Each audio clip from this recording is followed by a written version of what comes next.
The Hindenburg exploded. Everyone died. Hydrogen caused the disaster. Oh, the humanity.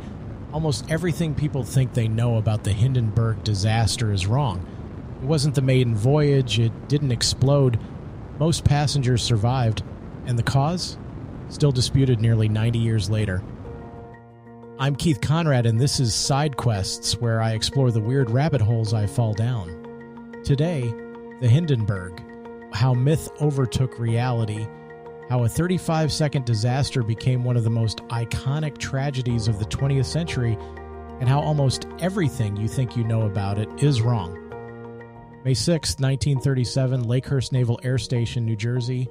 Crowds gather to watch the arrival of the world's most famous airship, the Hindenburg. Massive, elegant, a floating palace that has crossed the Atlantic dozens of times. But today, there's stormy weather, delayed landing, nervous crew, and radio reporter Herb Morrison preparing to record the arrival for broadcast later. No one knows that in 35 seconds, the age of the airship will end forever. But to understand what happened, you need to understand what airships were. After World War I, Germany was prohibited from building large military aircraft, so they pivoted to commercial aviation and they built something extraordinary, the Zeppelin. The Graf Zeppelin entered service in 1928. It was revolutionary. Faster than ocean liners, more comfortable than airplanes. A flying hotel? Think about this. Crossing the Atlantic in 1930 meant choosing between a week on a ship or a dangerous, cramped flight in a primitive airplane. Or you could fly Zeppelin. 2.5 days. Comfortable cabins. Dining rooms with white tablecloths. Observation lounges with massive windows. Quiet, smooth, vibration-free travel. It was luxury. It was safe. The Graf Zeppelin flew over 1 million miles without a single passenger fatality. And then they built something even grander, the Hindenburg. Longer than the Titanic, 804 feet from nose to tail, taller than a 15-story building, so large it had to be housed in a hangar specially built for it. Inside, passenger cabins for 72 people, a dining room, a lounge with a grand piano, a smoking room. Yes, a smoking room on a hydrogen-filled airship carefully pressurized to prevent gas leaks. Passengers walked a promenade deck, looked down at the Atlantic from observation windows, dined on gourmet meals served by white-gloved stewards. It's hard to compare it to anything today. This was a flying ocean liner. And when it worked beautifully. Here's the first thing most people get wrong. The Hindenburg disaster did not happen on the maiden voyage. I actually saw that claimed on a history site that will remain nameless, which is why I decided to do this as an episode. The Hindenburg had already completed 63 flights. Multiple Atlantic crossings, successful routes to Brazil, tens of thousands of miles logged. The May 6, 1937 arrival was just the first North American flight of the 1937 season. A routine crossing that happened to have heavy press coverage. So why does everyone think it was the maiden voyage? Same reason everyone thinks the Titanic sank on her maiden voyage. It did, and the parallel is too perfect. Luxury vessel, Europe to New York, disaster mythology. The stories blur together, but the Hindenburg had been flying safely for over a year. Captain Max Pruss had made dozens of crossings. The crew was experienced. The ship was proven. This was supposed to be routine. Second thing people get wrong, what caused the fire? Everyone knows it was the hydrogen, right? Hydrogen is flammable. The ship was filled with it. Obviously, that's what burned, except it might not be. Here's the context. The Hindenburg was originally designed for helium, non-flammable, safe, perfect for passenger airships, but the United States had a monopoly on helium and refused to sell it to Germany, partly political concerns, partly strategic. You don't give potential military technology to a rising authoritarian regime, so Germany used hydrogen instead. Cheaper, more buoyant, and crucially, they'd been using it successfully for years. The Graf Zeppelin had logged 1 million miles on hydrogen without incident. But then, in the 1990s, a NASA scientist named Addison Bain proposed something radical. What if the hydrogen wasn't the villain?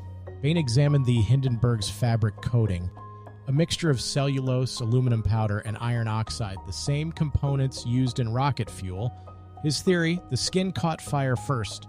Static discharge, maybe from the storm, ignited the highly flammable coating. The hydrogen burned later after the initial fire was already spreading. It was controversial. Other scientists disputed it.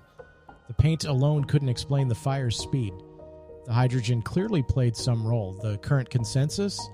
Probably both. The skin ignited. The hydrogen accelerated the spread. Combined, they created the inferno everyone remembers. But the initial spark, what actually started the fire, remains uncertain nearly 90 years later. Third thing, and this is the big one. The Hindenburg did not explode. Everyone's seen the footage. The massive fireball. The ship engulfed in flames. It looks like an explosion, but it wasn't. An explosion requires a rapid chemical reaction in a confined space.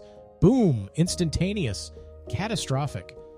The Hindenburg burned. The hydrogen cells, separated from oxygen inside the ship, couldn't detonate.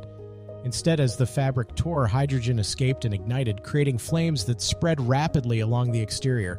The ship didn't blow apart, it settled. Let this sink in. Watch the footage carefully. The Hindenburg remains structurally intact for seconds.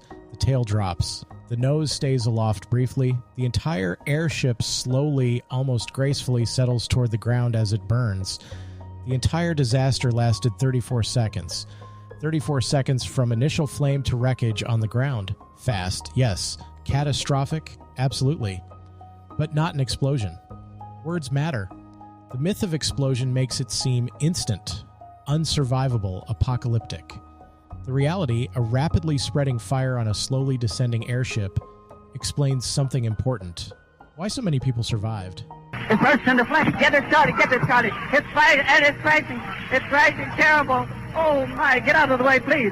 It's bursting into flames and it's falling on the mooring mast and all the folks between it. This is terrible. This is one of the worst catastrophes in the world. Oh, it's like 400 or 500 feet into the sky, and it's a terrific crash, ladies and gentlemen. The smoke and the flames now, and the flame is crashing to the ground, not quite to the mooring mast. All the humanity and all the passengers. That recording, Herb Morrison's anguished broadcast, is seared into cultural memory.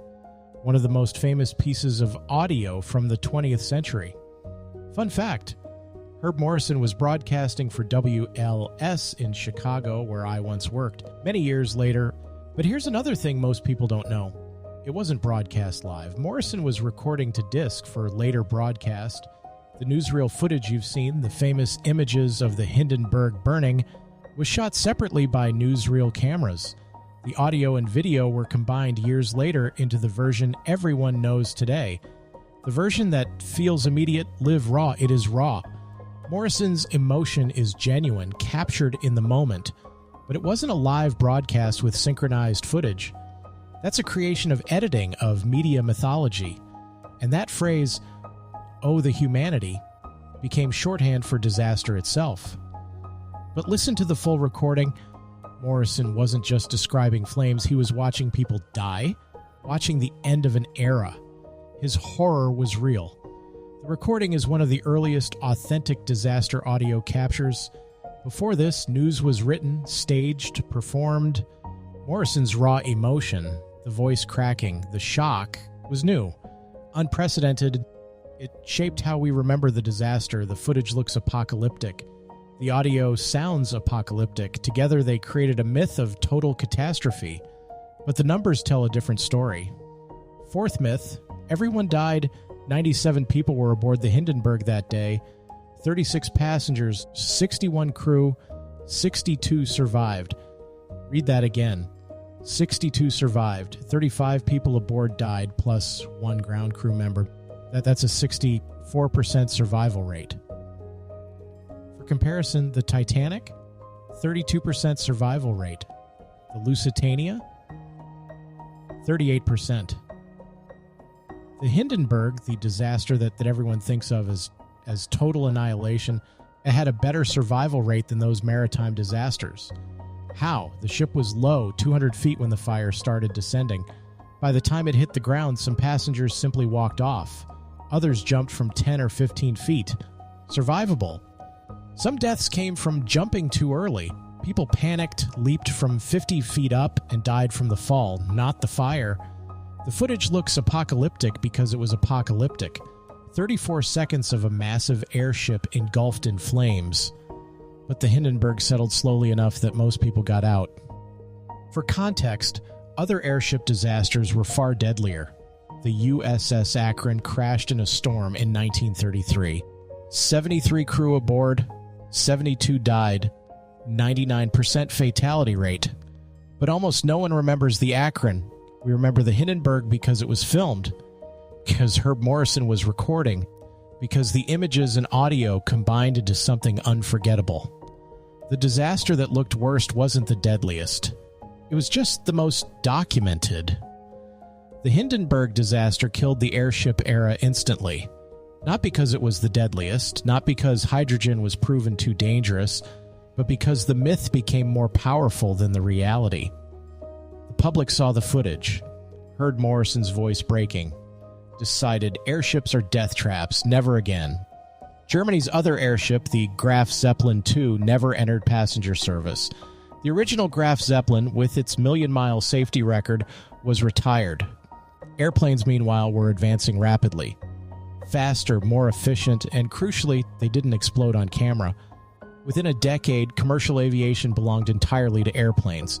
The flying hotels, the luxury crossings, the quiet elegance, gone. To this day, no one knows for certain what ignited the fire. Static electricity is the leading theory. Sabotage has been suggested, but never proven. The cause remains disputed, the myth remains fixed. The Hindenburg disaster survives in public memory less as history and more as imagery. Fire, panic. Oh, the humanity. But the truth reveals not a maiden voyage, 63 prior flights, not an explosion of fire, not total catastrophe, 64% survived. Not definitively caused by hydrogen, still debated.